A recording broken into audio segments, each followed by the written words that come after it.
ছাত্র নাগরিকদের অভ্যুত্থানের জেরে ৫ আগস্ট পদত্যাগ করে দেশ ছাড়েন আওয়ামী লীগ সভানেত্রী শেখ হাসিনা। দেশ ত্যাগের পর আশ্রয় নেন নয়াদিল্লির কাছে গাজিয়াবাদের হিন্ডল বিমান ঘাঁটিতে। সবশেষ তথ্য মতে ওই বিমান ঘাঁটির গোপন সেফ হাউসে রাখা হয়েছে শেখ হাসিনা ও তার বোন শেখ রেহানাকে। মা ক্ষমতাচ্যুত হওয়ার পর বিভিন্ন সংবাদ মাধ্যমে এক এক সময় এক এক কথা বলছেন শেখ হাসিনা পুত্র সজীব ওয়াজেদ জয়।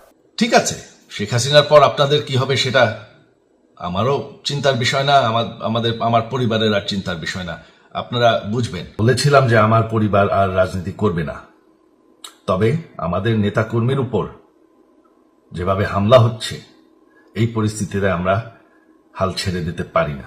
দেশের এই পরিস্থিতিতে শুরুতে এমন মন্তব্য করলেও ভারতের সংবাদ মাধ্যমকে দেয়া সাক্ষাৎকারে তিনি বলেন ওটা ছিল অভিমানী বক্তব্য। হ্যাঁ, সেটা আমরা সবাই অভিমান করেছিলাম, তবে পরের দিন যখন দেখি যে আমাদের নেতাকর্মীদেরকে হত্যা করা হচ্ছে, তখন আমরা বললাম যে আমাদের নেতাকর্মীদেরকে ছেড়ে দেওয়া যাবে না, তাদেরকে অর্গানাইজ করতে হবে। জয় স্বীকার করেন আওয়ামী লীগ সরকারের আমলে অনেক বিষয়ে ভুল হয়েছে। সে কেউ যদি মিলিটেন্ট হয় তার বিচার করে তাকে জেলে দেওয়া উচিত, তাকে যদি ফাঁসিও দিতে হয় আইনগতভাবে বিচার করে তাকে সাজা দিতে হবে। তিনি গ্রেফতার করে রাখা উচিত হয় না, এটা ঠিক না কোনো গণতান্ত্রিক দলে সমাজে। এটা আমাদের ন্যাশনাল সিকিউরিটি সিস্টেমে কেউ যদি এটা করে থাকে, এটা একটা ভুল হয়েছে। তিনি বলেন সাম্প্রতিক ছাত্র বিক্ষোভের সময় আইন শৃঙ্খলা বাহিনী ও প্রশাসনের কেউ বাড়াবাড়ি করেছেন, সেটা ভুল ছিল বলেও মন্তব্য করেন জয়। বাড়াবাড়ি কিছু লোকজনের হয়েছে, এটা অস্বীকার করা যাবে না। আমি সব সময় এটার বিরুদ্ধে। সমস্যা হয়ে যায় যে সবাই সঙ্গে সঙ্গে দোষ দিয়ে দেয় শেখ হাসিনার সরকারের।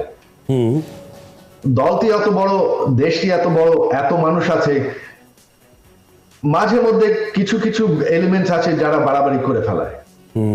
তাদেরকে কিন্তু এটা হুকুম দেওয়া হয় নাই, তারা নিজেদের মতন করে। বিএনপি চেয়ারপারসন বেগম খালেদা জিয়াকে আটক রাখা সঠিক সিদ্ধান্ত ছিল না বলেও মনে করেন শেখ হাসিনা পুত্র সজীব ওয়াজেদ জয়। আমার প্রতিক্রিয়া হচ্ছে যে এটা আসলে আরো আগেই হওয়া উচিত ছিল, কারণ তিনি ওনার কনভিকশন হয়েছে, তিনি তার সাজা করেছেন। তিনি বয়স্ক একজন মহিলা, ওনাকে আসলে তিনি জেলে ছিলেন না, তিনি গৃহবন্দী ছিলেন।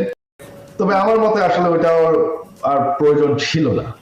তো আমি এটা মনে করি এটা সঠিক সিদ্ধান্ত হয়েছে ওনাকে ছেড়ে দেওয়া।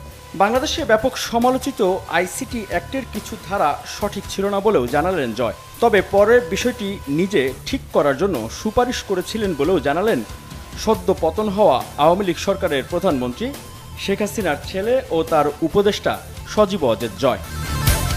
মিরাজ হোসেন গাজী, বাংলা ভিশন, ঢাকা।